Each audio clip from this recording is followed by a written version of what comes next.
Ini dia HP yang katanya bakal jadi mendang-mending killer.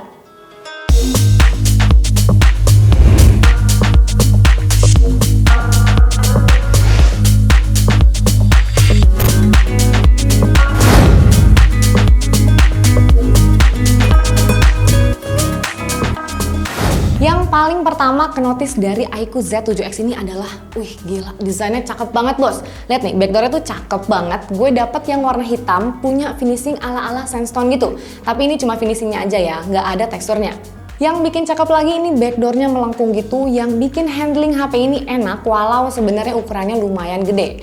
Framenya ini juga flat dan keduanya berbahan polikarbonat. Tapi ini beratnya juga lumayan loh, nyampe 205 gram. Frame kameranya gede banget dan ini menurut gue yang bikin HP ini punya looks kayak HP flagship.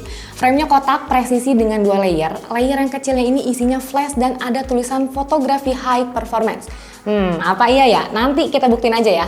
Di layer yang besar ini juga ada 2 lensa kamera yang gede juga. So ini secara bahasa desain, HP ini sukses kelihatan kayak HP-HP flagship. Bahkan kalau kita balik HP-nya, ini di bagian depannya ini pun masih cakep ya, walaupun bezelnya nggak simetris, yang bagian bawahnya agak lebih tebal. Tapi kamera depannya ini udah modelan punch hole kecil di tengah. iQOO Z7X ini meramaikan persaingan HP dengan Snapdragon 695 5G.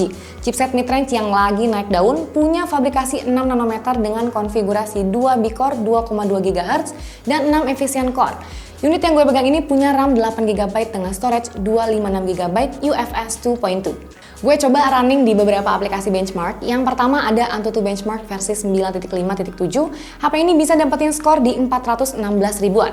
Terus gue juga coba running di 3D Mark Wildlife Stress Test. Ini sukses dapetin stability di 99,3% dengan skor tertinggi 1205 dan terendahnya di 1196. Buat main game kayak Mobile Legends bisa pakai grafik ultra dengan refresh rate high tanpa adanya frame drop. Oh ya, sebelum main game juga jangan lupa nyalain mode monsternya di menu setting baterai biar lebih maksimal performanya. Sama ceritanya kalau main PUBG Mobile dengan settingan HD High, game ini aman buat dimainin lama-lama. Paling bakal ada sedikit frame drop kalau udah di atas 30-40 menitan. Dan buat main PUBG ini kita bisa pakai gyro based on hardware. Sayang seribu sayang, haptic vibrate ini nggak seenak punya abangnya si Z7. Atau mungkin ini ekspektasi gue aja ya yang ketinggian buat HP di range harga segini. Kita lanjut bahas ke layarnya. 6,64 inci IPS dengan resolusi Full HD Plus dan refresh rate 120Hz. Bisa dibilang layar ini satu-satunya sektor di mana HP ini nggak lebih mending dibanding kompetitornya. Tapi santai dulu guys, bukan berarti layarnya jelek ya. Warna yang dihasilkan vibran dan warna hitamnya pun pekat, yang tentunya masih sedikit di bawah layar AMOLED ya. Dan ini agak struggle aja dipakai pas matahari lagi terik-teriknya. Layar ini ditemenin sama speaker yang masih mono, tapi suaranya ini lantang dan masih cukup bulat. By default, kita bisa boost volumenya sampai ke level 150%. Ini sih bakal kepake banget ya pas kita lagi di outdoor. Oh ya, baterainya super gede nih kan, 6000 mAh yang butuh waktu kira-kira 2 atau 3 hari buat ngabisin baterainya. Terus iQOO ini sangat murah hati ya dengan kecepatan ngecasnya. Kita dikasih batok charger 80 watt flash charge yang bisa isi baterainya dari 0 sampai 70% dalam waktu 34 menit. Ada 2 opsi biometric unlock di HP ini, fingerprint yang jadi satu sama tombol power dan juga face unlock. Fingerprint ini sebenarnya punya speed unlock yang cepat banget, tapi menurut gue ukurannya ini kekecilan. Jadi kadang harus agak neken jempol ke dalam gitu. Gak ketinggalan juga, HP ini punya NFC yang udah penting banget. Karena semenjak pandemi kemarin, kita ini banyak beralih ke pembayaran cashless. Dan NFC-nya ini bukan NFC biasa. Ini adalah NFC multifunction yang bisa berfungsi juga buat pengganti kartu akses.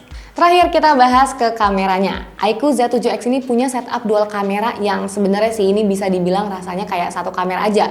Secara kamera utamanya ini 50 MP f1.8 PDAF, tapi kamera tambahannya cuma 2 MP depth. Kamera utamanya punya kualitas foto daylight yang cukup. Kalau motret dengan background yang dekat masih oke, tapi kelihatan noisy kalau backgroundnya cukup jauh. Detailnya juga cukup tajam, warnanya vibran dan cukup akurat. Untuk ukuran HP mid-range sih ini udah lumayan oke lah.